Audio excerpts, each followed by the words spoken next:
For 50 years, Jaws has been a major reason why people avoid the ocean and sometimes even their own bathtubs.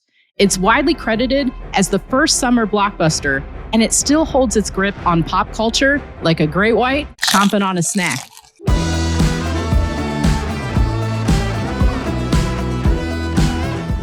Welcome to Our Only Thing, story lovers. Today, Pablo and I are diving into the one thing each of us would change about Spielberg's beloved horror classic, because even the best stories can get sharper. Pablo, did Jaws keep you out of the bathtub? It kept me out of all water. I didn't even want to wash my hands. That's just how scary it was. And I mean, I was born 9 years after the film released. So, I mean, it holds up to this day, but I can't imagine what it must have been like in 1975 to see that for the first time on the big screen. Well, I'm not a water lover anyway. As far as the beach is concerned, I definitely won't be going in now. Ever again? Never. I won't even paddle in the water anymore. When I saw this film, and granted, I didn't see it until years later, and I was probably 11 or 12, I became obsessed with sharks. I thought they were the most magnificent creatures, and I had to learn everything I could about them. You know what that is, though? That's the Jurassic Park effect, which is, obviously Steven Spielberg link there. You got it. Yeah, dinosaurs, obsessed with dinosaurs after Jurassic Park. So it's the same thing. Each of us have a thing that we would change about it. So what's your thing? Brody's emotional payoff is missing. We learn early in the film that he's not crazy about water. We know all about you, Chief. You don't go in the water at all, do you? Some bad hat, Harry.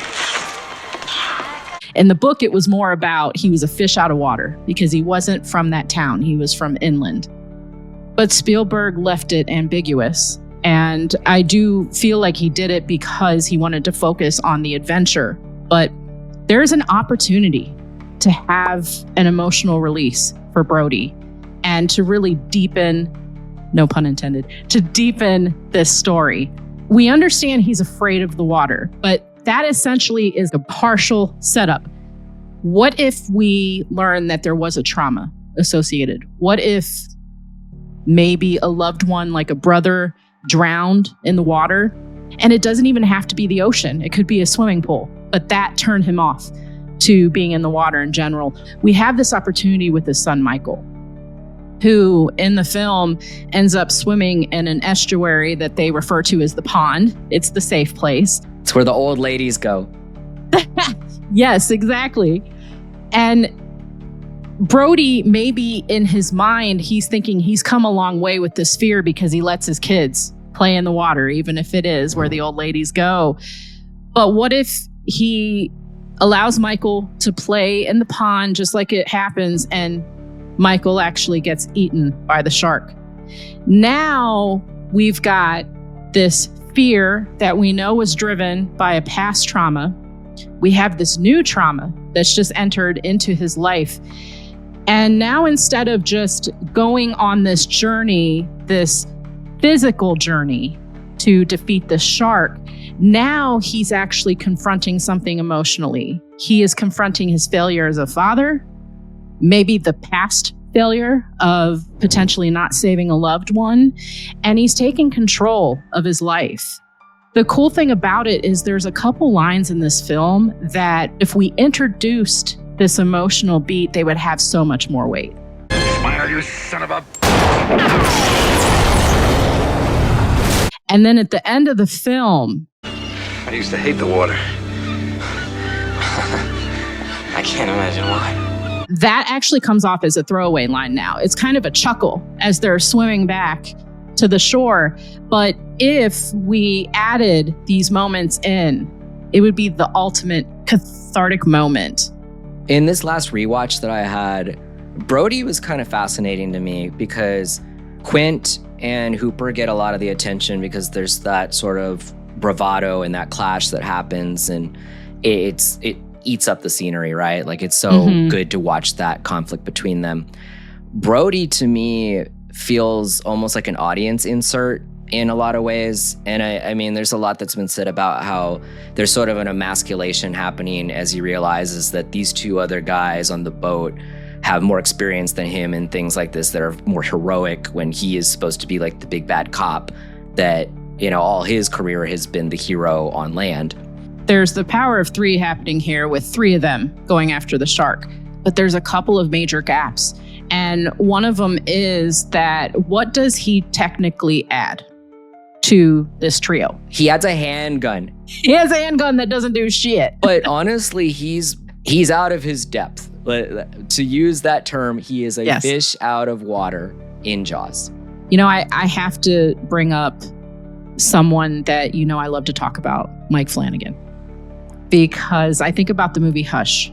And at the beginning of that, Maddie has fled a not so great relationship. And you get the sense that she's ran away and she's moved to complete isolation because in her mind, that will solve her problems. Of course, the intruder comes and she has to physically overcome this intruder.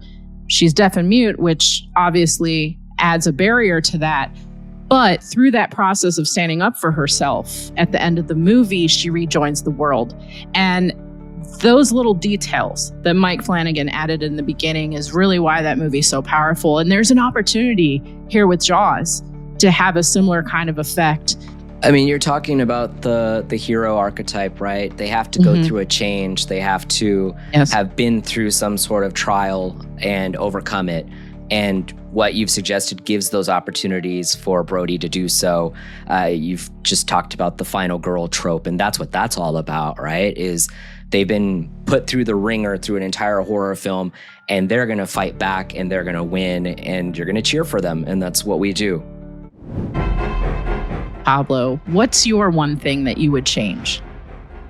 First, before I get into this, let me say Quint's monologue is an all-timer, unimpeachable, just an amazing scene by Robert Shaw. But my thing is a little specific about that, and it is... You were on the Indianapolis? What happened?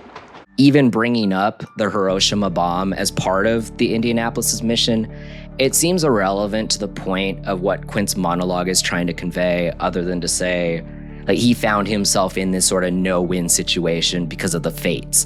Like, when you mentioned that this historic moment that everyone can recognize because of obviously how major an event in history that was, I think you still can deliver that monologue if you're just saying that he was on some important World War II mission. Any mission of that era, a military mission, would still kind of carry that weight. There are some things that are kind of embellished in the film. He was coming back from the island of Tinian to Lady and just delivered the bomb. So they were actually just delivering parts for the atomic bomb, not the actual bomb itself. 1,100 men went into the water. The vessel went down in 12 minutes. The sinking of the ship happened in real life after the fact. It wasn't that they were sunk as they delivered the bomb and, in the last moments they delivered the bomb and still succeeded in doing so despite being hit by Japanese torpedoes. Where else it's embellished in the story, and I don't really take issue with this because of it adds to the drama of Quint's monologue. So 1,100 men went in the water.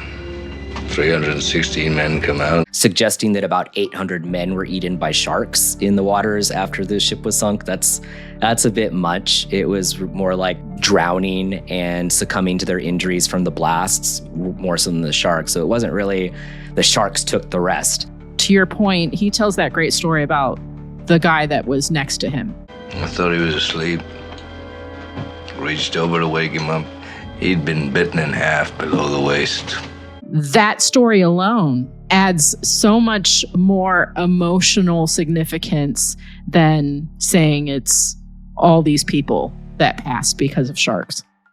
Was our bomb mission had been so secret, no distress signal had been sent. In real life, there was a distress signal sent out after the torpedoes hit. It's just the distress signal was ignored. When you're writing this scene in 1974 or 1975, it's easy to not know the full history and full context of that.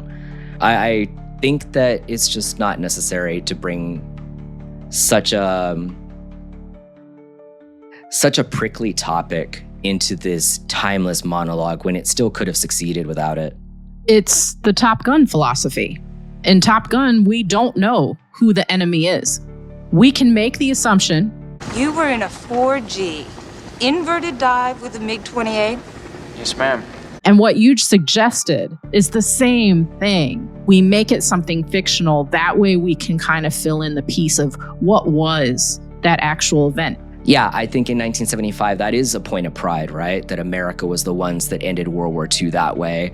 But now I don't know if I see it that way. And that's, for me, a problem when I really, really want to root for Quint. Mm-hmm. The more I think about it as we talk about it, I think it's a bit of a shorthand.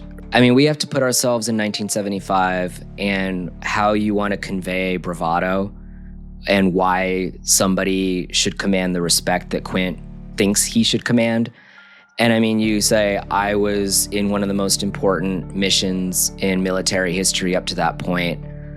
I helped deliver the bomb. Like, there is something in that statement that immediately conveys, like, hey, I am somebody with some life experience here, and there's a reason why I don't take shit from anyone. And I'm sure American audiences at the time, I'm sure that helped them connect. In the same way that recent wars, 9/11, for example, we connect hearing that a character might have a backstory playing a role in trying to protect America during that time.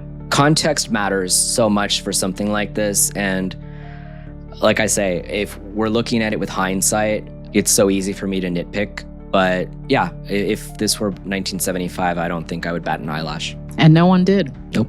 If there's anything that you would change about Jaws, let us know in the comments below. And if you enjoyed this video, you might enjoy these ones too. Stay safe. See you next time.